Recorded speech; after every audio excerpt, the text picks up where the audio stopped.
ഹബീബ്സ് welcome back. Direct YouTube ഡെത്തിന്റെ third എപ്പിസോഡാണിത്. പോങ്ല ഒരു ഗ്യാരേജിൽ വർക്ക് ചെയ്യുന്നുണ്ട്. ഓണറിന്റെ അടുത്ത് പൈസക്ക് ചോദിക്കുന്നുണ്ട്. ഇവൻ കുറച്ച് റിച്ച് ടീമിന്റെ കൂടെയാണല്ലോ നടക്കുന്നത്, അപ്പൊ അതിൻ്റെതായ ചെലവുകൾ ഉണ്ടാവൂലേ. ആവശ്യത്തിന് ചെലവാക്കി ജീവിക്കാൻ ഓണർ പറയുന്നുണ്ട്. ഇവൻ വലിയ കാര്യമാക്കി എടുക്കത്തില്ലല്ലോ. പൊതുവെ ആ ടീമിലുള്ള എല്ലാത്തിനും അഹങ്കാരം കൂടുതലാണ്. ഓണർ അവിടുന്ന് പോകുന്നതും അവിടെയുള്ള ഒരു കാർ എടുത്തിട്ട് അവൻ കറങ്ങാൻ വേണ്ടി പോകുന്നുണ്ട്.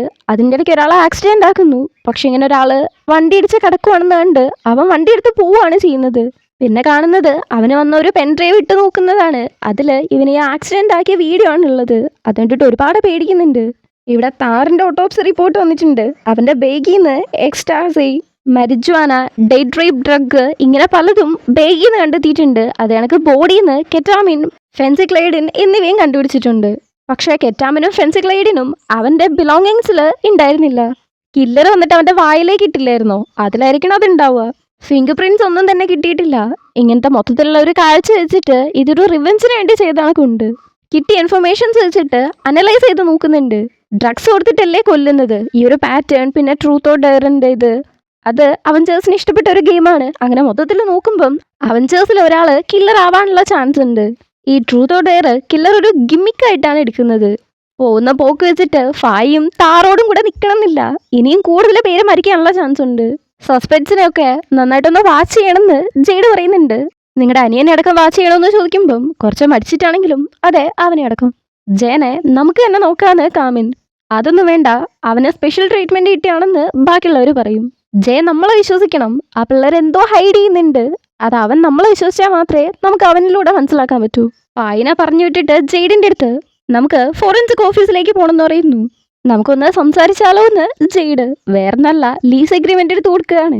അത് നോക്കുന്ന കാമിൻ രാത്രി മൊത്തം കുത്തിയിരുന്ന് ഇതായിരുന്നു പരിപാടി. ഇത് കാരണം നിങ്ങൾ അവിടെ നിൽക്കുമെങ്കിൽ വലിയ ഹാർഡായിട്ടുള്ള പരിപാടിയൊന്നുമല്ല. ഞാൻ നിന്റെ വീട്ടിൽ നിൽക്കണമെന്ന് നിനക്ക് അത്രയ്ക്ക് ആഗ്രഹമാണോ? നിനക്കെന്താണ് വാമത്തിന്റെ കുറവ് വല്ലതുണ്ടോ? അതെ ശരിയാണ്, എനിക്ക് ആ വാമത്തിന്റെ കുറവുണ്ടെങ്കിൽ നിങ്ങൾ തരൂ. ഇങ്ങനത്തെ കാര്യമൊക്കെ വരുമ്പം നീ വളരെയധികം ഫാസ്റ്റാണ്. വർക്കിന്റെ കാര്യത്തിലും കുറച്ച് ഫാസ്റ്റ് ആണെന്ന് ഞാൻ ആഗ്രഹിക്കുന്നു. അതിപ്പോൾ ആരാ ചോദിക്കുന്നേന്നുള്ളത് സംബന്ധിച്ചിരിക്കും. അത് നീയാണെങ്കിൽ ഒരു രാത്രിയും കൊണ്ട് ഫിനിഷ് ആക്കാം. കെയർഫുൾ ആയിട്ട് റീഡ് ചെയ്തിട്ട് സൈൻ ചെയ്യുമെന്ന് പറഞ്ഞ് ഒരു പേനയും കൊടുക്കുന്നുണ്ട്. എന്തായാലും ആ ഹോട്ടലിൽ 1,50,000 കൊടുത്ത് നീ കുറച്ച് നേരമല്ലേ നിൽക്കുന്നുള്ളൂ. അതേസമയം എൻ്റെ വീട്ടിൽ താമസിക്കുകയാണെങ്കിൽ നമുക്ക് വർക്കൊക്കെ ഉണ്ടെങ്കിൽ ഒരുമിച്ച് വരാമല്ലോ. അതൊക്കെ പോട്ടെ, ഈ റൂൾ നമ്പർ 18 ഇതെന്തിങ്ങനെ? വീട്ടിൽ നിന്ന് വർക്കിനെ കുറിച്ചുള്ള ടോക്ക് പാടില്ലാന്ന്. അത് വേറൊന്നല്ല, വീട് എന്ന് പറയുന്നത് റെസ്റ്റ് ചെയ്യാനുള്ള സ്ഥലമല്ലേ. അതുകൊണ്ടാണ് വർക്കിനെ കുറിച്ച് നോ ടോക്ക്. പേപ്പർ അങ്ങനെ നീക്കി വെച്ച് എന്നാ പിന്നെ ഞാൻ ഇതിൽ സൈൻ ചെയ്യുന്നില്ല, എനിക്ക് വർക്ക് ചെയ്യണം. അപ്പോഴേക്കും അങ്ങനെ പറയല്ലേ. ഞാൻ പറഞ്ഞത് നിങ്ങൾക്ക് അവിടുന്ന് വർക്ക് ചെയ്യാൻ പറ്റത്തില്ല എന്നല്ല, അവിടെ വർക്കിനെ കുറിച്ചുള്ള ടോക്ക് പാടില്ല എന്നേ പറഞ്ഞുള്ളൂ. അതോർത്ത് പേടിക്കുമെന്ന് വേണ്ട. അങ്ങനെയാണെങ്കിൽ വായിച്ചിട്ട് സൈൻ ചെയ്യുക. ആ പേപ്പേഴ്സ് എൻവലപ്പിലേക്ക് എടുത്തു വെച്ച് ആദ്യം എനിക്ക് അത് കെയർഫുൾ ആയിട്ട് വായിക്കണം. എന്താണ് ഇൻസ്പെക്ടർ, ഒരു സൈൻ അല്ലേ, കഴിഞ്ഞു. ഇത് വർക്കിംഗ് ടൈം അല്ലേ, ഇതിനെക്കുറിച്ച് ഞാൻ വർക്ക് കഴിഞ്ഞിട്ട് നോക്കിക്കോളാം. അങ്ങനെ ഇവരെ ഫോറൻസിക് ഓഫീസിലേക്ക് വരുമ്പം അവിടെ ഒരു ഡോക്ടർ ഉണ്ട്. ഓ ക്യാപ്റ്റൻ, വീണ്ടും ലേറ്റ് ആണല്ലോ. എപ്പോഴത്തെയും പോലെ തന്നെ. ലേറ്റ് ഒന്നല്ല, കറക്റ്റ് സമയത്താണ് വന്നേക്കുന്നതെന്ന് ജെയ്ഡ്. ശരിക്കും പറഞ്ഞാൽ ഞങ്ങൾ ലേറ്റ് ആണ്, 30 സെക്കൻഡ്സ് ലേറ്റ് ആണ്. അതിന് സോറി ഡോക്ടർ എന്ന് കാമിൻ. എൻ്റെ പേര് തൻകുൻ, നിങ്ങളുടെ പേരെന്താണെന്ന് പറഞ്ഞ് ഡോക്ടറെ കൈ കൊടുക്കുമ്പം എൻ്റെ പേര് കാമിൻ, ലേറ്റ് അതിന് സോറി എന്ന് പിന്നെയും കാമിൻ പറയുന്നുണ്ട്. ഡോക്ടറിനാണെങ്കിൽ നമ്മുടെ കാമിനെ കണ്ടിട്ട് ചെറിയൊരു ഇളക്കമുണ്ട്. ക്യാപ്റ്റനെ അപേക്ഷിച്ച് നിങ്ങൾ ശരിക്കും വളരെയധികം പഞ്ചലാണെന്ന് ഡോക്ടർ. അത്രയും നേരവും രണ്ടും കൂടെ കൈ വിട്ടിട്ടേ ഇല്ല. ഇതൊന്നും നമ്മുടെ ജെയ്ഡിനാണെങ്കിൽ തീരെ അങ്ങ് ഇഷ്ടപ്പെടുന്നില്ല. അവസരം നോക്കി ഡോക്ടറുടെ കൈ പിടിച്ച് മാറ്റിക്കൊണ്ട് എന്താ ഡോക്ടർ ഇങ്ങനെയൊക്കെ പറയുന്നേ? ഞാൻ ലേറ്റ് ആയിട്ട് വന്നാല് എനിക്ക് കേൾക്കേണ്ടതൊക്കെ കേൾക്കും. എന്നിട്ട് ഇൻസ്പെക്ടർ കാമിൻ്റെ അടുത്ത് ഒന്നും പറയുന്നില്ലല്ലോ. അതും ഡോക്ടറുടെ കയ്യിൽ പിടിച്ചിട്ട് വിടുന്നും കൂടിയില്ല. എന്തിനാണ് ഡോക്ടറുടെ കയ്യിൽ പിടിച്ചതെന്ന് ഡോക്ടർക്ക് മനസ്സിലാവുന്നുണ്ട്. പുള്ളിയാണെങ്കിൽ കാമിനെ നോക്കി ഒരു വളച്ച ചിരിയും. ഡോക്ടറെ കാണാൻ ഭയങ്കര ക്യൂട്ടായിട്ടുണ്ട്, ഭയങ്കര ഭംഗിയുണ്ട്. പക്ഷെ കാമിനെ തരാൻ പറ്റൂല. ഡോക്ടറെ കാമിൻ്റെ അടുത്ത് നിന്നങ്ങ് ഉരുകുവാണ്. സാറിന്റെ ബോഡിയിൽ കില്ലർ ആ ഒരു റോഡ് വെച്ച് അടിക്കുകയും കുത്തുകയും ഒക്കെ ചെയ്തില്ലായിരുന്നോ, അതിനെക്കുറിച്ചൊക്കെ പറയുന്നുണ്ട്. അതേ കണക്ക് അവന്റെ ബോഡിയിൽ കൂടുതലായിട്ട് ലിക്വിഡാണ് ഉള്ളത് എന്നും ഫുഡും ആൽക്കഹോളും ആണ് ഉള്ളത്. പക്ഷെ കെറ്റാമിന്റെ അളവ് കൂടുതലായിട്ട് തന്നെ ഉണ്ട്. മൂക്കിലും വായിലടക്കം കിട്ടിയിട്ടുണ്ട്. അത് കില്ലർ ഹലോസിനേറ്റ് ചെയ്യാൻ വേണ്ടിയിട്ടാണ് അത് കൊടുത്തേക്കുന്നത്.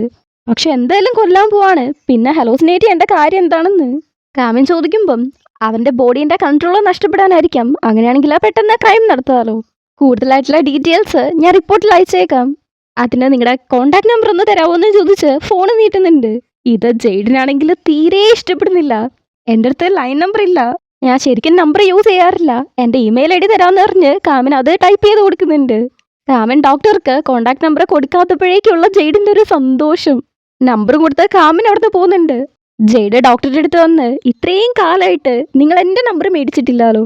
പോകുന്ന കാമിനെ കണ്ണെടുക്കാതെ നോക്കിക്കൊണ്ട്, അത് നിന്നോട് എനിക്ക് സംസാരിക്കാൻ താല്പര്യമില്ലാഞ്ഞിട്ടാണെന്ന്. എനിക്ക് ഇൻസ്പെക്ടർ കാമിൻ്റെ അടുത്താണ് സംസാരിക്കേണ്ടത് എന്ന്. എന്നിട്ടാണ് ജെയ്ഡിനെ നോക്കുന്നത്. ക്യാപ്റ്റൻ, ഒന്നിങ്ങ് വന്ന ഒരു കാര്യം ചോദിക്കട്ടെ. ഇൻസ്പെക്ടർ കാമിൻ ആരെങ്കിലും നോക്കുന്നുണ്ടോ? അറിയണമെങ്കിൽ പോയി സ്വന്തമായിട്ട് ചോദിക്കേ. നമ്മുടെ ഡോക്ടറെ കാണാൻ ശരിക്കും ഭയങ്കര ക്യൂട്ടായിട്ടുണ്ട്, പ്രത്യേകിച്ച് ആ ഒരു സ്മൈല്. രണ്ടുപേരും കൂടെ പുറത്തേക്ക് വരികയാണ്. ജെയ്ഡിനാണെങ്കിൽ ഡോക്ടർ കാമിൻ്റെ അടുത്ത് ചെയ്ത ഇൻട്രാക്ഷൻസ് ഒന്നും ഇഷ്ടപ്പെട്ടില്ലല്ലോ. അതുകൊണ്ട് എന്നെ കുശുമ്പില് എനിക്ക് നിന്റെ ഇമെയിൽ ഐ ഡി തരുമെന്ന് ചോദിക്കുന്നു. നിനക്കെന്തിനാ അത്? എന്തിനാന്നോ?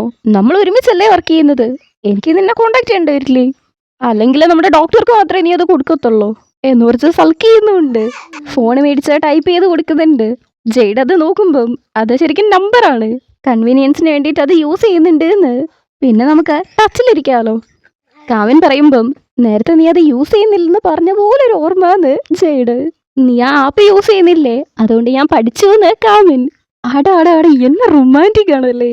ഇതിൻ്റെ ഇടയ്ക്കാണ് നമ്മളെ കമാൻഡർ വിളിക്കുന്നത്. വേറൊന്നല്ല, ഇങ്ങനെ രണ്ടുപേരും മരിച്ചിട്ടുണ്ടല്ലോ, അതിനെക്കുറിച്ചൊക്കെ ന്യൂസിൽ ഭയങ്കരമായിട്ട് പറയുന്നൊക്കെ ഉണ്ട്. ഇങ്ങനെ ഒരു കേസ് ആവുമ്പം അത് കുറച്ച് സെൻസേഷണൽ ആയിരിക്കുമല്ലോ. പോരാത്തതിന് MP-ന്റെ മകൻ ഇൻവോൾവ്ഡ് ആയതുകൊണ്ട് തന്നെ MP ഇൻവോൾവ്ഡ് ആയ കണക്കാണ്. അങ്ങനെ മൊത്തത്തിൽ ഭയങ്കര പ്രഷറാണ് ഉള്ളത്. അത് പറഞ്ഞ് ഇവരെ പ്രഷർ ചെയ്തുകൊണ്ടിരിക്കുകയാണ്. സാർ, ഞങ്ങൾ മാക്സിമം ട്രൈ ചെയ്യുന്നുണ്ട് എന്ന് അവർ പറയുമ്പോൾ, ആ സസ്പെക്റ്റ് ഒക്കെ എന്തിയെ നിങ്ങൾ അവരെല്ലാം കണ്ടുപിടിച്ചോ എന്നൊക്കെ ചോദിക്കുന്നതിന് നമുക്ക് അങ്ങനെ കൺക്ലൂഷനിലേക്ക് എത്താൻ പറ്റില്ല സാർ. മറ്റൊരു വിക്ടിമും കൂടെ വന്ന സ്ഥിതിക്ക് ഇതൊരു സീരിയൽ കില്ലിംഗ് ആവാനുള്ള ചാൻസ് ഉണ്ട്. അതുകൊണ്ട് നമ്മൾ സൂക്ഷിച്ച് വേണം നോക്കാനെന്ന്. സൂക്ഷിക്കുകയാണോ അതോ സ്ലോ ആയിട്ടാണോ? നിന്നെ കൊണ്ട് ഇത് ഹാൻഡിൽ ചെയ്യാൻ പറ്റുമെന്ന് എനിക്ക് തോന്നുന്നില്ല. പുതിയ ആളും കൂടെ അല്ലേ വേറെ ആൾക്ക് കൊടുക്കണോ എന്നൊക്കെ ഒരുമാതിരി ഈ കുറച്ച് ചീഫായിട്ടുള്ള ആൾക്കാർക്ക് പെട്ടെന്ന് കേസ് തീർക്കണം എന്നുള്ള ഒരു മൈൻഡ് ഉണ്ടാവുമല്ലോ, അതിൽ പറയുന്നുണ്ട്. കാമിനാണെങ്കിൽ ഭയങ്കര സത്യസന്ധനും സിൻസിയർ ആയിട്ടുള്ള ഓഫീസറാണ്. നല്ല ദേഷ്യം വന്ന് എണീറ്റ് എന്നെ കൊണ്ട് ചെയ്യാൻ പറ്റും, ഞാൻ തന്നെ ആ കേസ് നോക്കിക്കോളും. എന്നാ പിന്നെ പെട്ടെന്ന് പിടിക്കാൻ നോക്ക്. പിന്നെ ആ MP-ന്റെ മോനായിട്ട് വെറുതെ കളിക്കാൻ നിൽക്കേണ്ട കാര്യമില്ല. നീ ആ യൂണിവേഴ്സിറ്റി പോയതൊക്കെ എനിക്കറിയാം. MP-ന്റെ മകനൊന്നും ചെയ്തിട്ടില്ലെങ്കിൽ പേടിക്കേണ്ട കാര്യമില്ലല്ലോ എന്ന് കാമിൻ. നീ വെറുതെ ആവശ്യമില്ലാത്ത കാര്യത്തിൽ ഇടപെടുന്ന നിർത്തിയിട്ട് മര്യാദയ്ക്ക് നിന്റെ പണി നോക്കാൻ നോക്ക്. 7 ദിവസത്തിൽ പ്രോഗ്രസ് ഒന്നും ഇല്ലെങ്കിൽ ഞാൻ കേസ് വേറെ ആക്കി കൊടുക്കുന്നതായിരിക്കും. കാമിൻ നല്ല ദേഷ്യത്തിൽ കൈയൊക്കെ മുറുക്കിയാണ് നിൽക്കുന്നത്. ജെയ്ഡാണ് കയ്യിലേക്ക് പിടിച്ച് സമാധാനിപ്പിക്കാൻ നോക്കുന്നത്. പിന്നെ ആ ഇൻഫർമേഷൻസ് ഉള്ള ഒരു ഫോട്ടോസൊക്കെ ഉള്ള ഒരു ബോർഡിന്റെ മുന്നിലിരിക്കുകയാണ് രണ്ടുപേരും. നീ പേടിക്കേണ്ട കാര്യമൊന്നുമില്ല, ഇത് ഞാനും കമാൻഡറും തമ്മിലുള്ളതാണ്. നിനക്ക് ബാക്ക് ഫയർ ആവത്തില്ല എന്ന് കാമിൻ. ഞാൻ വറീഡൊന്നല്ല, ശരിക്കും പറഞ്ഞാൽ നിങ്ങൾ അഡ്മയർ ചെയ്യാണ്. ഒരാളുടെ നേരെ ഇങ്ങനെ നിൽക്കാൻ ഇത്ര ധൈര്യം ഉണ്ടെന്നൊന്നും ഞാൻ വിചാരിച്ചില്ല. പിന്നെ രണ്ടുപേരും കേസിലേക്ക് കിടക്കുന്നു. താറിന്റെ ക്രൈം സീനിൽ ടോഗ്ലെ ഉണ്ടായിരുന്നു, അത് സസ്പീഷ്യസ് ആണ്. പിന്നെ അവൻ എന്തൊക്കെയോ മറക്കുന്ന കണക്കുണ്ട്. അതുപോലെ ചെറിനെയും ചാമ്പിനെയും സസ്പെക്ട് ചെയ്യുന്നുണ്ട്. പക്ഷെ ഏറ്റവും കൂടുതലുള്ള സംശയം എന്ന് പറയുന്നത് മോട്ടീവിനെ കുറിച്ചുള്ളതാണ്. കൊലപാതകം തുടങ്ങുന്നത് ഫൈൻ്റെ അടുത്തുനിന്ന്, പിന്നെ മരിക്കുന്നത് താറ് ഫൈനെ റേപ്പ് ചെയ്തിട്ടുണ്ട്. മൊത്തത്തിൽ നോക്കുമ്പം ഫൈയിലേക്ക് കഴിച്ചുകൊണ്ട് നടക്കില്ലേ. രണ്ടുപേരും കൂടെ ചാമ്പിന്റെ വീട്ടിലേക്ക് വരുന്നുണ്ട്. താറിനെ കുറിച്ചൊന്നും അറിയില്ല എന്ന് പറഞ്ഞില്ലേ, പിന്നെ എന്തിനിങ്ങനെ ചോദിക്കുന്നതെന്ന് ചോദിക്കുമ്പം, ശരി ഫൈനെ കുറിച്ച് സംസാരിക്കാം. നീയും ഫൈയും ഇവിടെയാണോ താമസിക്കാറ്? ഇടയ്ക്ക് ഇവിടെ താമസിക്കും, ഇടയ്ക്ക് അവളുടെ ഫ്ലാറ്റിലായിരിക്കും. പക്ഷെ ഓൾറെഡി അവളുടെ സാധനമൊക്കെ അവളുടെ പാരൻസിൻ്റെ അടുത്തേക്ക് കൊടുത്തു വിട്ടു എന്ന് പറയുന്നു. കാമിൻ അവിടെ ഒരു കസാരയിൽ ഒരു കോട്ട് കിടക്കുന്നതായിട്ട് ശ്രദ്ധിക്കുന്നുണ്ട്. അത് മുന്നേ ചെറിയിട്ടിരുന്നതാണ്. താറും ഫായും തമ്മിൽ എന്തെങ്കിലും പ്രശ്നം ഉണ്ടായിരുന്നു എന്ന് ചോദിക്കുമ്പം, അതൊക്കെ എന്തിനാ ചോദിക്കുന്നത്? മര്യാദയ്ക്ക് ചോദിക്കുമ്പം ഉത്തരം പറയാ എന്നും പറഞ്ഞ് ജെയ്ഡ് ഒന്നും കൂടെ ചോദിക്കുന്നുണ്ട്. അറിയാത്ത കാര്യം എങ്ങനെ പറയാനാണ്? മര്യാദയ്ക്ക് കോപ്പറേറ്റ് ചെയ്യുന്നതാണ് നിനക്ക് നല്ലത്. പക്ഷെ അവനൊന്നും പറയുന്ന കണക്കില്ല. നീ ഇങ്ങനെ കോപ്പറേറ്റ് ചെയ്യാതെ നിന്നിട്ടുണ്ടെങ്കിൽ അതിൻ്റെ അർത്ഥം നീ എന്തോ ചെയ്തിട്ടുണ്ടെന്നാണ് അതുകൊണ്ട് അർത്ഥമാക്കുന്നത്. സത്യം ഞാൻ കണ്ടുപിടിച്ചു കഴിഞ്ഞാൽ നിന്റെ അച്ഛൻ്റെ പവറൊന്നും നിന്നെ രക്ഷിക്കാൻ പോകുന്നില്ല. നീ എന്തീ പറഞ്ഞുണ്ടാക്കാൻ ശ്രമിക്കുന്നതെന്ന് പറഞ്ഞ് കാമിൻ്റെ ഡ്രസ്സിനെ പിടിക്കുമ്പം കൈ അങ്ങനെയേ പിടിച്ച് തിരിച്ചു പിടിക്കുന്നുണ്ട്. ജെയ്ഡാണ് കാമിനെ കാമാക്കുന്നത്. ചാമ്പാണെങ്കിൽ ഒരു വിധത്തിലും കോപ്പറേറ്റ് ചെയ്യുന്നില്ല. അതുകൊണ്ട് അവരും പുറത്തേക്ക് ഇരുന്നുണ്ട്. ചാമ്പ് എന്തെങ്കിലും ഹൈഡ് ചെയ്യുന്നുണ്ടോ എന്നറിയാൻ വേണ്ടിയിട്ടാണ് കാമിൻ അങ്ങനെ നേരത്തെ ദേഷ്യപ്പെടുന്ന കണക്ക് പേടിപ്പിക്കുന്ന കണക്കൊക്കെ ആക്ട് ചെയ്തത്. പക്ഷെ അടുത്ത പ്രാവശ്യം കുറച്ച് കൂടുതൽ കെയർഫുൾ ആയിരിക്കണം എന്ന് ജെയ്ഡ് കൺസേൺഡ് ആയിട്ട് പറയുമ്പം, എന്നെ കുറിച്ചൊന്നും ആലോചിച്ച് നീ പേടിക്കേണ്ട കാര്യമില്ല. ഞാൻ സീരിയസ് ആയിട്ടാണ് പറയുന്നത്. നിനക്ക് എന്തെങ്കിലും പറ്റിയിട്ടുണ്ടെങ്കിൽ ഞാൻ എങ്ങനെ ജീവിക്കും എന്ന് പറഞ്ഞ് അങ്ങനെ കാമിനെ നോക്കിക്കൊണ്ടിരിക്കുകയാണ്. രണ്ടുപേരും പരസ്പരം കുറച്ച് സെക്കൻഡ്സ് അങ്ങനെ നോക്കിയിട്ട് കളിയാക്കി വിടുന്ന വെച്ചാൽ കാമിൻ പറയുന്നത്, ശരി ഞാൻ നോക്കിക്കോളാന്ന്. ബാക്കി എപ്പോഴും കീരിയും പാമ്പും കണക്കായിരിക്കും. പക്ഷെ ചില സമയത്ത് മാത്രം ഇങ്ങനെ അൺഎക്സ്പെക്റ്റഡ് ആയിട്ട് പറയും. ജയുടെ ഇടയ്ക്കാണെങ്കിൽ ഇടയ്ക്കെന്നല്ല മിക്കപ്പോഴും ആ ഒരു ലവ് പ്രകടിപ്പിക്കാറുണ്ട്. പക്ഷെ കാമൻ സൈലന്റ് ആയിട്ട് അതങ്ങനെ കൊണ്ട് നടക്കും. ഇപ്പൊ പോലെ അവര് നടക്കുന്നുണ്ട്. ഫൈന്റെ വീട് സെർച്ച് ചെയ്യാനുള്ള വാറന്റ് മേടിക്കണം എന്ന് പറഞ്ഞ്. ഇവിടെ വർക്ക്ഷോപ്പിൽ നിൽക്കുന്ന ടോങ്ക്ലേനെയാണ് കാണുന്നത്. അവന്റെ ബേഗിൽ നിന്ന് അവന് ട്രൂത്ത് ഓർ ഡെയർ ലെറ്റർ കിട്ടുന്നുണ്ട്. അത് കണ്ടതും ടെൻഷനായിട്ട് നേരെ വിളിക്കുന്നത് ചെറിനെയാണ്. അവളുടെ അടുത്ത് ഇന്നലെ കാണണമെന്ന് പറഞ്ഞാണ്. പക്ഷെ അവൾ ഇതുവരേക്കും വന്നിട്ടില്ല. ഇമ്പോർട്ടന്റ് ആയിട്ടുള്ള ഒരു കാര്യം പറയാനാണെന്ന് പറയുന്നു. എടാ പോലീസാണ്, വരാൻ പറ്റത്തില്ല എന്ന് അവള് ഇപ്പൊ തന്നെ പറയാൻ പറയുമ്പം ശരി ഓക്കെ, അന്ന് ഫൈ മരിക്കുന്ന ദിവസം നീ അവൾക്ക് എന്ത് ഡ്രഗ്സ് ആണ് കൊടുത്തത്? അത് ഓർക്കുന്ന ചെറിൻ സൈലന്റ് ആയിട്ടിരിക്കുകയാണ് ചെയ്യുന്നത്. അവൻ പിന്നെയും ചോദിക്കുമ്പം ഒന്നുമില്ലെന്ന് പറയുന്നു. എന്താന്ന് വെച്ചാ പറ, നീ ഫൈൻ്റെ അടുത്ത് എന്തെങ്കിലും തെറ്റായിട്ട് ചെയ്തെങ്കിൽ പോലും ഞാൻ നിന്നെ കുറ്റപ്പെടുത്തത്തില്ല എന്ന് പറയുന്നുണ്ട്. ഞാനൊന്നും ചെയ്തിട്ടില്ലതാന്ന് ചെറിൻ. നീ എൻ്റെ അടുത്ത് സത്യം പറഞ്ഞില്ലെങ്കിൽ അടുത്ത പ്രാവശ്യം നിനക്ക് എന്തെങ്കിലും പറ്റുന്നതിന് മുന്നേ എനിക്ക് തന്നെ ഹെൽപ്പ് ചെയ്യാൻ പറ്റിയെന്ന് വരത്തില്ല. അത് കേൾക്കുമ്പോൾ അവള് കുറച്ച് ആലോചിച്ചിട്ട് പറയുന്നുണ്ട്, ഫൈ നിങ്ങളെയൊക്കെ പ്രാങ്ക് ചെയ്യണമെന്ന് പറഞ്ഞു. പക്ഷെ അവള് മരിക്കുന്ന ഞാനും അറിയത്തില്ലായിരുന്നു. ശരിക്കും ഞാനൊന്നും ചെയ്തിട്ടില്ല എന്നൊക്കെ അവള് പറയുന്നുണ്ട്. ശരി ഓക്കെ, ഞാൻ നിന്നെ പ്രൊട്ടക്ട് ചെയ്യാന്ന് ടോങ്ക്ല. ഇവനിങ്ങനെ സംസാരിക്കുന്നത് ആ ഒരു ഗ്യാരേജിൽ നിൽക്കുന്നത് നമ്മുടെ കെന്ന് ഫോട്ടോ എടുക്കുന്നുണ്ട്. ഓരോരുത്തരെയും നോക്കാൻ വേണ്ടിയിട്ട് പറഞ്ഞേൽപ്പിച്ചിട്ടുണ്ടല്ലോ. കെന്ന് ഓഫീസിലേക്ക് വരുമ്പം അവിടെ കാമിനാണുള്ളത്. ക്യാപ്റ്റൻ എവിടെയെന്ന് ചോദിക്കുമ്പം കുളിക്കുകയാണെന്ന് പറയുന്നു. കെന്ന് വന്നത് റിപ്പോർട്ട് ചെയ്യാൻ വേണ്ടിയിട്ടാണ്. ബെല്ലിന് കോളേജിൽ അങ്ങനെ ഫ്രണ്ട്സ് ഒന്നുമില്ല. അവളെപ്പോഴും വഴക്കുണ്ടാക്കുമെന്ന് പറയുന്നുണ്ട്. ചെറിനും ചാമ്പും സാധാരണ പോലെ വീട്ടിലേക്കാണ് പോയത് എന്ന് പറയുന്നു. ടൈമും ജയും ഒരുപാട് കാര്യങ്ങൾ ചെയ്യുന്നുണ്ട്. അവരെ യൂണിവേഴ്സിറ്റിയിലെ കുറിച്ച് ഫേമസ് ആണ്, ലുക്ക് ഉള്ളതുകൊണ്ട് അവരെ ഫോളോ ചെയ്തിട്ട് സസ്പെക്ട് ചെയ്യുന്ന വിധമൊന്നും ഇല്ല എന്ന് പറയുന്നുണ്ട്. പിന്നെ ടോങ്ക്ല ഗാരേജിൽ വർക്ക് ചെയ്യാണ്. അവൻ ആരോ ടെൻഷനായിട്ട് വിളിക്കുന്നുണ്ടായിരുന്നു. എന്നെ നീ സത്യം പറഞ്ഞില്ലെങ്കിൽ നിന്നെ എനിക്ക് ഹെൽപ്പ് ചെയ്യാൻ പറ്റിയെന്ന് വരില്ല എന്ന് ഫോണിൽ പറയുന്ന കേട്ടിരുന്നു എന്നുള്ള കാര്യം പറയുമ്പം പെണ്ണ് എന്ന് പറയണമെങ്കിൽ ഫീമെയിൽ ആയിരിക്കുമല്ലോ. അങ്ങനെയാണെങ്കിൽ അവൻ്റെ കോൾ ലോഗ്സ് നോക്കാൻ പറയുന്നുണ്ട്. അത് കഴിഞ്ഞ് നേരെ ക്യാപ്റ്റനെ കാണാൻ വേണ്ടിയിട്ടാണ് പോകുന്നത്. പുള്ളിക്കാരൻ കുളിക്കാൻ കയറിയിട്ട് കുറേ സമയമായി. ചെന്നിട്ട് 2 പ്രാവശ്യം ക്യാപ്റ്റനെ വിളിക്കുമ്പോഴാണ് പുറത്തേക്ക് ഇറങ്ങി വരുന്നത്. ഫൈൻ്റെ വീട് സെർച്ച് ചെയ്യാൻ വാറന്റിന് റിക്വസ്റ്റ് ചെയ്തിട്ടുണ്ട്. വേറെന്തെങ്കിലും വേണോ? വളരെ അധികം സമയം എടുത്തിട്ടാണല്ലോ കുളിച്ചത്. നിങ്ങൾക്ക് അത്ര തിരക്കാണെങ്കിൽ എനിക്ക് പകരം നിങ്ങൾ വിളിക്കുന്നു. അതിന് മേലെ ജെയ്ഡിൻ്റെ അടുത്ത് ഇത് സംസാരിക്കാൻ കാമിന് താല്പര്യമില്ല. നീ പോയി ഡ്രസ്സ് മാറിയിട്ടോ. എന്തുവെന്ന് വെച്ചാൽ പറ നീ. നിനക്ക് ഞാൻ 5 മിനിറ്റ് സമയം തരാം. മര്യാദയ്ക്ക് പോയിട്ട് ഡ്രസ്സ് മാറിയിട്ടോ. ഇൻവെസ്റ്റിഗേഷന് പോകണം. ഇൻസ്പെക്ടറെ, ആ വാറന്റ് അങ്ങനെയൊന്നും വർക്ക് ചെയ്യത്തില്ല. ഇത്രയും പെട്ടെന്നൊന്നും പോകാൻ പറ്റത്തില്ല. നമ്മൾ പോകുന്നത് ടോങ്ക്ലേനെ കുറിച്ച് ഇൻവെസ്റ്റിഗേറ്റ് ചെയ്യാനാണ്. എന്നും ബാക്കിയുള്ളവരും ആ പിള്ളേരെ ഒന്ന് മൊത്തത്തിൽ നോക്കിയിട്ടുണ്ടായിരുന്നു. അതിലേറ്റവും കൂടുതൽ സസ്പീഷ്യസ് ആയിട്ടുള്ളത് ടോങ്ക്ലെയാണ്. നീ തമാശ കളിക്കാതെ പോയി ഡ്രസ്സ് മാറിയിട്ട് വരാൻ നോക്ക്. ജെയ്ഡ് വളരെ അധികം നോട്ടിയാണല്ലോ. ഞാൻ ഇങ്ങനെയൊക്കെ ചെയ്തിട്ടുണ്ടെങ്കിൽ എന്താ ഹാർട്ട് ബീറ്റ് റേസ് ആവുന്നുണ്ടോ? കാമൻ ചെറുതായിട്ടൊന്ന് സ്മൈൽ ചെയ്ത്, അതെന്താ നിനക്ക് നിന്റെ മേലെ അത്രയ്ക്ക് കോൺഫിഡൻസ് എന്നും പറഞ്ഞാൽ ടവലങ്ങ് വലിച്ചൂരാണ്. ജെയ്ഡാണെങ്കിൽ ശരിക്കും ആ തോർത്ത് മാത്രമേ എടുത്തിട്ടുണ്ടായിരുന്നുള്ളൂ. വേറെ ഒന്നും തന്നെ ഇട്ടിട്ടില്ല. കൈ വെച്ച് എന്തോരം പൊത്തു പിടിക്കാൻ പറ്റും. ആ ചെറിയ ടവല് പോലത്തെ ഒരു സാധനം ഉള്ളതുകൊണ്ട് മാത്രം രക്ഷപ്പെട്ടു. ഇല്ലേ നമ്മളും കാണണ്ട ഒന്നേനെ. ആ ടവലെടുത്ത് പുറത്തേക്ക് വന്ന കെന്നിൻ്റെ അടുത്ത് ഇത് ക്യാപ്റ്റന് കൊടുത്തേക്ക് കേട്ടോ. പാവം ഒന്നും മനസ്സിലാവാതെ നോക്കുന്ന കെന്ന്. അപ്പം നമ്മുടെ ക്യാപ്റ്റൻ ആണെങ്കിൽ അപ്പുറത്തുനിന്ന് ഇൻസ്പെക്ടറെ വിളിച്ചോണ്ട് അടുത്ത് വന്ന് അതെടുക്കുന്നുണ്ട്. ഈ സമയത്താണ് കോള് വരുന്നത്. ജയൻ്റെ അടുത്തുനിന്ന് ടോങ്ക്ലേക്ക് ലെറ്റർ കിട്ടിയെന്നും പറഞ്ഞ്. ഇപ്പൊ ടോങ്ക്ലേനെ റീച്ച് ചെയ്യാൻ പറ്റുന്നില്ല. ടോങ്ക്ലേനെയാണ് കാണുന്നത്. അവനെ 2 പേര് ചേർന്ന് ഭയങ്കരമായിട്ട് അടിക്കുന്നുണ്ട്. എന്തോ കടം മേടിച്ചിട്ടുണ്ട്, 2 മാസത്തിൻ്റെ ഉള്ളിൽ തന്നോണെന്ന് പറഞ്ഞ് ഭയങ്കരമായിട്ട് ഭീഷണിപ്പെടുത്തുന്നു. ഈ സമയത്താണ് നമ്മുടെ ജയുടെ കാമൻ ജയ 3 പേരും കൂടെ അങ്ങോട്ടേക്ക് വരുന്നത്. അതുകൊണ്ട് അവരുണ്ട് അവിടുന്ന് പോകുന്നുണ്ട്. 2 ലക്ഷം മേടിച്ചതിനൊക്കെ അവരിങ്ങനെ വരേണ്ട കാര്യമുണ്ടോ എന്ന് കാമൻ ചോദിക്കുമ്പം അവരെ ലോൺ ഷാർട്സ് ആണ്. എന്നാൽ ജയ പിന്നെന്താ പോലീസിന്റെ അടുത്ത് പറയാത്തത് എന്ന് ചോദിക്കുമ്പം പറഞ്ഞിട്ടിപ്പോൾ എന്താ കാര്യം, അവരെ ഹെൽപ്പ് ചെയ്യൂ. അത് കഴിഞ്ഞിട്ടാണ് ലെറ്ററിന്റെ കാര്യം ചോദിക്കുന്നത്. അത് മേടിച്ച് നോക്കുമ്പം കുറച്ച് ഫോട്ടോസും ആ ലെറ്ററിൽ എഴുതുമല്ലോ അതും ഉണ്ട്. ടോങ്ക്ലേക്ക് അവൻ്റെ ഫ്രണ്ട്സ് ചെയ്ത് എല്ലാ തെമ്മാടുത്തും അറിയാം. പക്ഷേ പൈസയും മേടിച്ച് അവൻ മിണ്ടാതിരുന്നു എന്നുള്ളതാണ് അതിലുള്ളത്. ചാമ്പ് കോപ്പി അടിക്കും, അത് സമ്മതിച്ച് ഇവ മിണ്ടാതിരുന്നു. 6 ലേഡീസിന് ഡ്രഗ് കൊടുത്ത് അവരെ റേപ്പ് ചെയ്യും, അതിന് ഇവൻ ഡ്രിങ്ക്സ് മേടിച്ച് മിണ്ടാതിരുന്നു. പിന്നെ ബെല്ല് അവളുടെ ബോയ് ഫ്രണ്ടിൻ്റെ അടുത്ത് ഒരു പെണ്ണ് ക്ലോസ് ആയിട്ടിരുന്നു എന്നും പറഞ്ഞ് ആ പെണ്ണിൻ്റെ മുഖത്ത് ആസിഡ് ഒഴിച്ചു. അപ്പോഴും ഇവൻ മിണ്ടാതിരിക്കുകയാണ് ചെയ്തത്. എല്ലാം പൈസ വെച്ച് മേടിക്കാൻ പറ്റുന്നാണോ നീ വിചാരിച്ചിരിക്കുന്നേ എന്നാണ് ആ ലെറ്ററിലുള്ളത്. നിനക്ക് വന്ന ലെറ്ററിൽ ശരിക്കും ഇത്രയേ ഉള്ളൂ എന്ന് ഇവരെ സംശയത്തോടെ ചോദിക്കുമ്പം പിന്നെ എന്തോ വിചാരിച്ചുകൊണ്ടിരിക്കുന്നേ, ഞാൻ ഒരാളെ കൊന്നൂന്നോ? എൻ്റെ അടുത്ത് പൈസ ഇല്ലായിരിക്കാം എന്ന് പറഞ്ഞ് ഞാൻ അത്രയ്ക്ക് താന്നൊന്നും ഇറങ്ങി പോകത്തില്ല എന്ന് ഒരാളെ കൊന്നിട്ട് ഒരു നാണമില്ലാതെ പറയുന്നുണ്ട്. അതൊക്കെ ക്വസ്റ്റ്യൻ ചെയ്യാൻ തുടങ്ങുമ്പോൾ അറിയാമെന്ന് ജെയ്ഡ്. ആ ഒരു ലെറ്റർ എക്സാമിനേഷന് വേണ്ടിയിട്ട് എടുക്കുകയാണെന്നും അവൻ്റെ അടുത്ത് ഒറ്റയ്ക്ക് നിൽക്കരുത്, അറിയാവുന്ന എല്ലാവരുടെ അടുത്തും പോയി നിൽക്കാൻ കാമൻ പറയുന്നുണ്ട്. ഞാൻ ഒറ്റയ്ക്ക് തന്നെ നിന്നോളാന്ന് അവൻ. എടാ നിന്റെ 2 ഫ്രണ്ട്സ് ഓൾറെഡി മരിച്ചു, നിനക്ക് ഒരു തുള്ളി പോലും പേടിയില്ലേന്ന് ജെയ്ഡ്. പേടിയുണ്ട് എന്നും പറഞ്ഞപ്പോൾ എന്ത് ചെയ്യാൻ പറ്റുന്ന അവൻ. എന്നാ ശരി, ഓരോ 2 മണിക്കൂറിലും നിന്നെ നോക്കാൻ വേണ്ടിയിട്ട് ഞാൻ ഓഫീസേഴ്സിനെ വിളിക്കാം, അതുകൊണ്ട് എവിടെയും പോവരുത്.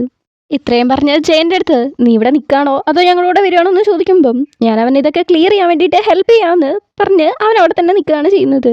കാമൻ ഒന്നുകൂടെ അവിടെ മൊത്തത്തിൽ നോക്കിയിട്ടാണ് പോകുന്നത്. പുറത്തേക്ക് ഇറങ്ങി വരുമ്പം ഇത് ലോങ് ഷാക്സ് ചെയ്തതാണെന്ന് എനിക്ക് തോന്നുന്നില്ല, ഇവൻ സെറ്റപ്പ് ചെയ്താണ് ഉണ്ട് എന്ന് പറയുന്നുണ്ട്.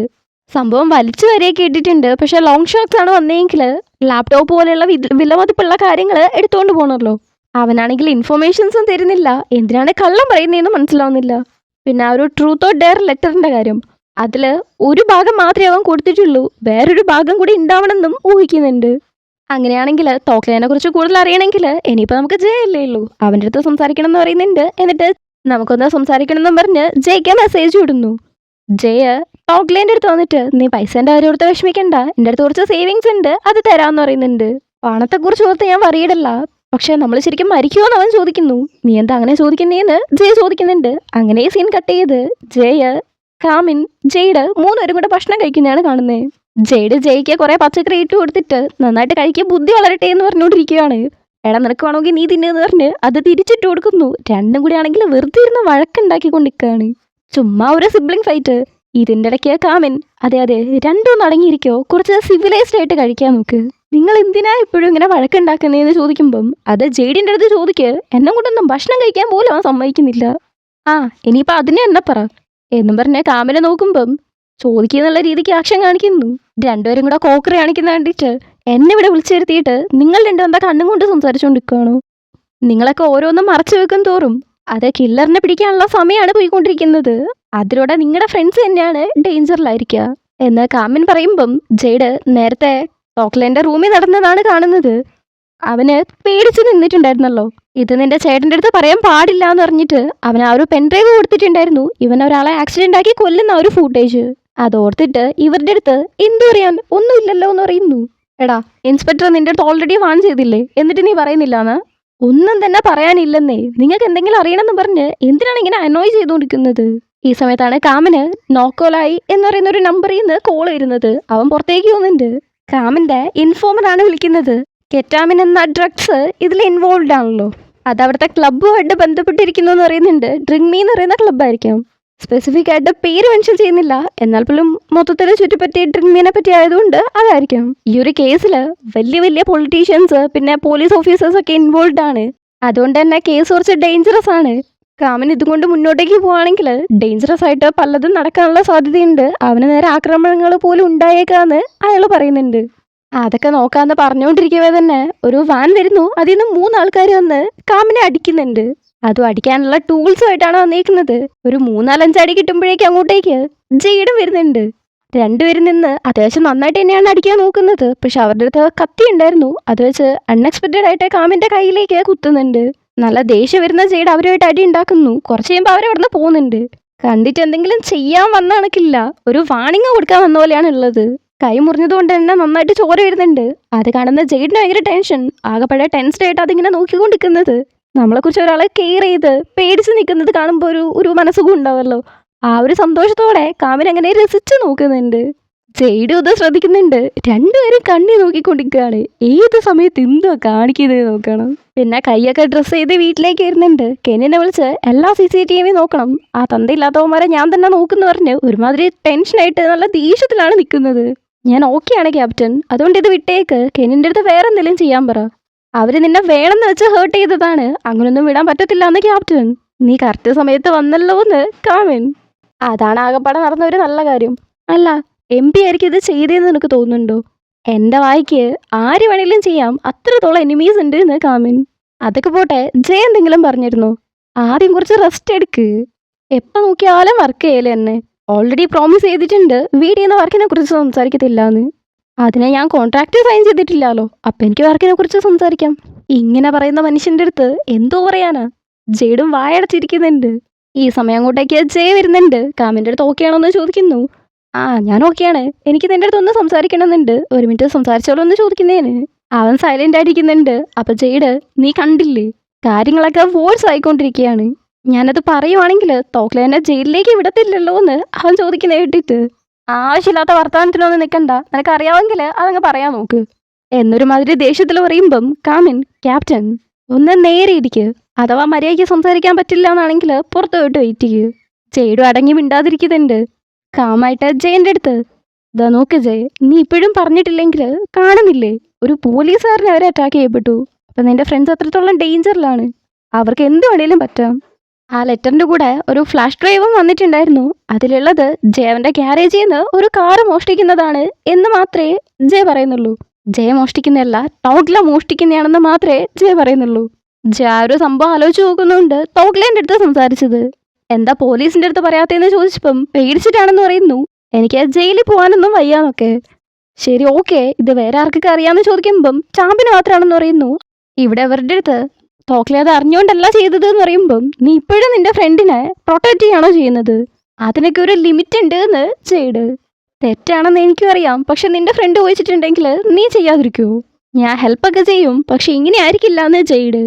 കാമിൻ ആ ഒരു ട്രൂത്ത് ഓർ ഡയർ ലെറ്ററിനെ കുറിച്ച് സംസാരിക്കുന്നുണ്ട്. അതായത് ട്രൂത്ത് ഡയർ എന്ന് പറഞ്ഞ് 2 ലെറ്റർ കിട്ടും. പക്ഷെ ഇവർക്ക് അവൻ കൊടുത്തിട്ടുള്ളത് ട്രൂത്ത് എന്ന് എഴുതിയ ലെറ്റർ മാത്രമാണ്. ഡയർ എന്ന് എഴുതിയത് അവരുടെ അടുത്ത് കൊടുത്തിട്ടില്ല. അതിനെക്കുറിച്ച് എനിക്ക് അറിയത്തില്ല എന്ന് ചെയ്യ്. പിന്നെ ആ ഒരു ലെറ്ററിൽ കിട്ടുന്ന ആ ഒരു ഫോട്ടോ ഉണ്ടല്ലോ കിറുക്കി വെച്ചത്, അതേ ഫോട്ടോ ജയന്റെ അടുത്തും ഉണ്ട്. അതെപ്പോഴാണ് എടുത്തതെന്ന് ചോദിക്കുമ്പം ഫസ്റ്റ് ഇയറിൽ നിന്നാണെന്ന് പറയുന്നു. അത് കഴിഞ്ഞിട്ട് ജെയ്ഡിന്റെ വീട്ടിൽ തന്നെ കേസ് ഡീറ്റെയിൽസ് ഒക്കെ വെച്ചിട്ടുണ്ട്. അവിടെ പോയിട്ട് രണ്ടുപേരും നിൽക്കുകയാണ്. അപ്പം നീയും വീട്ടിൽ നിന്ന് വർക്ക് ചെയ്യുമോ എന്ന് ചോദിക്കുന്നതിന് കില്ലറിന്റെ മോട്ടീവ് അറിയണമെന്ന് ജെയ്ഡ്. ടോങ്കില കഴിഞ്ഞിട്ട് അടുത്ത ടാർഗറ്റ് ആരായിരിക്കുന്ന തോന്നിയെന്ന് ചോദിക്കുന്നതിന് ഇതിൽ ഏറ്റവും കൂടുതൽ റബല്യസ് ആയിട്ടുള്ളത് ബെല്ലാണ്, അവളായിരിക്കും പറയുന്നു. കാമൻ ഊഹിച്ചത് വളരെയധികം കറക്റ്റാണ്. അവളിപ്പോൾ ആ ഒരു ലെറ്ററും പിടിച്ച് ടെൻഷനായിട്ടാണ് നിൽക്കുന്നത്. അതിലെഴുതിയിരിക്കുന്നത്, നീ ഒരു പെണ്ണിന്റെ മേത്ത് ആസിഡ് ഒഴിച്ചു എന്നുള്ളത് സത്യമാണോ? ഒരു ഗർഭിണിയായിട്ടുള്ള പെണ്ണിനെ വലിച്ചഴിച്ചുകൊണ്ട് പോയി എന്നുള്ളത് സത്യമാണോ? ഒരു ജീവൻ ലോകത്തേക്ക് വരുന്നതിന് മുന്നേ തന്നെ നീ അതിനെ കൊന്നു എന്നൊക്കെയാണ്. ഇത് കണ്ടാകപ്പാടെ പേടിച്ച് ടെൻഷനായിട്ട് ചെറിനെ വിളിച്ചു നോക്കുന്നുണ്ട്. അവളാണെങ്കിലോ കോൾ എടുക്കുന്നേ ഇല്ല. ഒരു പേനയെടുത്ത് എന്തോ ആലോചിക്കുന്നുണ്ട്. ആ ട്രൂത്ത് ഓർ ഡയർ ലെറ്ററിന്റെ മേലെ ജയെന്നും ചെറിനെന്നും എഴുതിയിട്ടുണ്ട്. അങ്ങനെ സീൻ കട്ട് ചെയ്ത് നമ്മുടെ പയ്യന്മാരെയാണ് കാണുന്നത്. കാമിന്റെ മുറിവിന് മരുന്ന് വെക്കാൻ വേണ്ടി വന്നേക്കുന്നതാണ്. ഞാൻ തന്നെ ചെയ്തോളാന്ന് കാമിൻ. എങ്ങനെ, നിന്റെ കയ്യിലാണ് മുറിഞ്ഞിരിക്കുന്നത് എന്ന്. കയ്യിൽ അത് മുട്ടിന്റെ മേലെയാണ്, ഒറ്റയ്ക്ക് ചെയ്യാൻ പറ്റത്തില്ലല്ലോ. അതുകൊണ്ട് ഞാൻ തന്നെ ചെയ്തരാന്ന് പറഞ്ഞ് സൂക്ഷിച്ച് ചെയ്യുന്നുണ്ട്. കുറച്ച് വേദന എടുക്കുന്ന പറഞ്ഞ് അത് ചെയ്തുകൊണ്ടിരിക്കുമ്പം അത്യാവശ്യം നന്നായിട്ട് തന്നെ കാമിന് വേദന എടുക്കുന്നുണ്ട്. പക്ഷെ ജെയ്ഡിനെ അങ്ങനെ നോക്കി ചിരിച്ചോണ്ടിരിക്കുകയാണ് ചെയ്യുന്നത്. ആ നോട്ടം കാണാൻ തന്നെ അത്രയും ഭംഗിയുണ്ട്.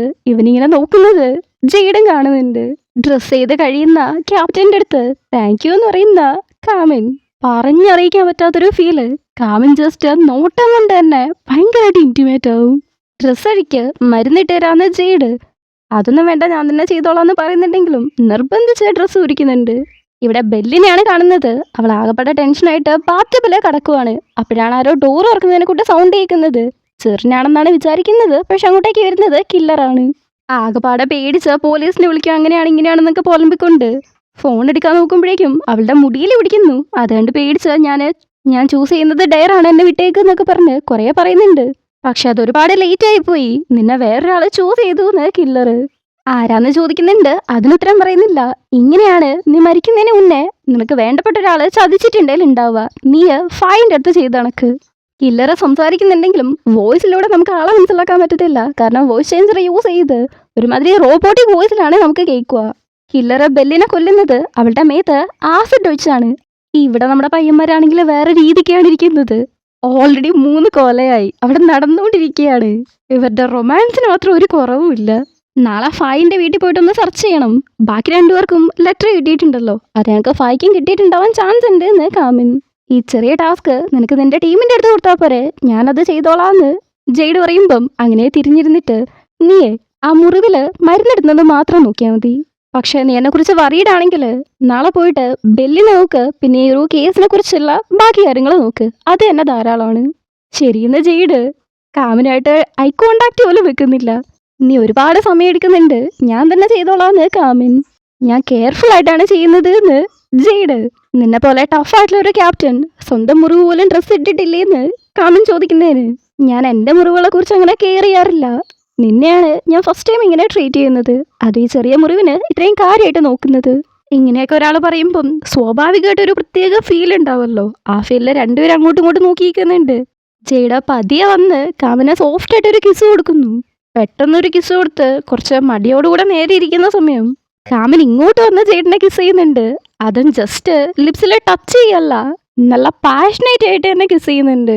പിന്നെ ഒരു എക്സ്ട്രാ ക്ലിപ്പാണ് കാണുന്നത്. കാമനും ജെയ്ഡും ഇരുന്ന് ഫുഡ് കഴിക്കുകയാണ്. കുറച്ച് മടിച്ചുകൊണ്ട് നമുക്ക് രണ്ടുപേർക്കേ ഒരു കോവർക്കേഴ്സിനെക്കാട്ടും മേലായിട്ടിരിക്കാൻ പറ്റുമെന്ന് തോന്നുന്നുണ്ടോന്ന് ജെയ്ഡ് ചോദിക്കുമ്പോൾ എന്ത് ഫ്രണ്ട് വിത്ത് ബെനിഫിറ്റോ? ഇല്ല ഇല്ല, അതൊന്നും അല്ല. എനിക്ക് ബൊഫറ്റ്സ് ഒന്നും ഇഷ്ടമല്ല. പിന്നെന്താ സിറ്റുവേഷൻഷിപ്പ്? ഹൈപ്പോത്തറ്റിക്കലി പറയുകയാണെങ്കിൽ ഒരു ദിവസം നിനക്ക് പെട്ടെന്ന് കൺട്രോൾ തോന്നുന്നു, എന്നെ ഇഷ്ടപ്പെടാൻ തുടങ്ങുന്നു എന്ന് ജെയ്ഡ് പറഞ്ഞു തീർക്കുമ്പോഴേക്കും ഇംപോസിബിൾ. ഞാനും നീയോ? No chance. എന്തുകൊണ്ട് പറ്റില്ല? ഞാനും നീയോ സിംഗിളാണ്, നമ്മളെപ്പോഴും ഒരുമിച്ചാണ്, പോരാത്തന്നെ ഞാൻ ഭയങ്കര ഹാൻഡ്സം ആണ്. നിനക്ക് എൻ്റെ അടുത്ത് ഒരു കുറച്ച് പോലും ഇഷ്ടം തോന്നിയില്ല? ഞാൻ നിന്നെ ഇഷ്ടപ്പെടണമെന്നാണെങ്കിൽ ഞാൻ വല്ല പട്ടീനെ പോയി ഇഷ്ടപ്പെട്ടോളാം. ഇതിലും വലിയ അപമാനം വരെ ഉണ്ടോ? എന്നാലും നമ്മുടെ ചക്കൻ അങ്ങനെ വിട്ടുകൊടുക്കുന്ന രീതിക്കില്ല. ഓഹോ ശരിക്കും? എന്നിട്ട് ഏത് ബ്രീഡിനെ ഇഷ്ടപ്പെടാൻ പോകുന്നത്? ഡോബർമാൻ, ഗോൾഡൻ റിട്രീവർ, അല്ലെങ്കിൽ ആ ക്യൂട്ട് പപ്പി എന്നൊക്കെ പറഞ്ഞ് ഭയങ്കരമായിട്ടുള്ള എക്സ്പ്രഷനൊക്കെ ഇടുന്നുണ്ട്. നമ്മുടെ ചെക്കനാണെങ്കിൽ ജാടായിട്ട ഫേസ് വെച്ചിട്ട് ടെമ്പിൾ ഡോഗ്. ജെയ്ഡിനൊരുമാതിരി വല്ലാത്തൊരു ഇതായി പോകുന്നുണ്ട്. എന്നിട്ട് കാമൻ കൊടുക്കുന്ന എക്സ്പ്രഷനാണ് അതിനും മേലെ. നീ ആ മൂടങ്ങ് കളഞ്ഞു. പക്ഷെ US ടെമ്പിൾ ഡോഗ് ഒക്കെ ഉണ്ടോ? ഇങ്ങനെ റെസ്റ്റോറൻറ്റിൽ നിന്ന് നാണം കെട്ടതിന് ശേഷമാണ് ഇപ്പൊ റൂമിലിരുന്ന് കാണിച്ച കാര്യങ്ങളൊക്കെ നടന്നത്. ഇങ്ങനെ നമ്മുടെ 3rd എപ്പിസോഡും കഴിയാണ്. Thanks for watching.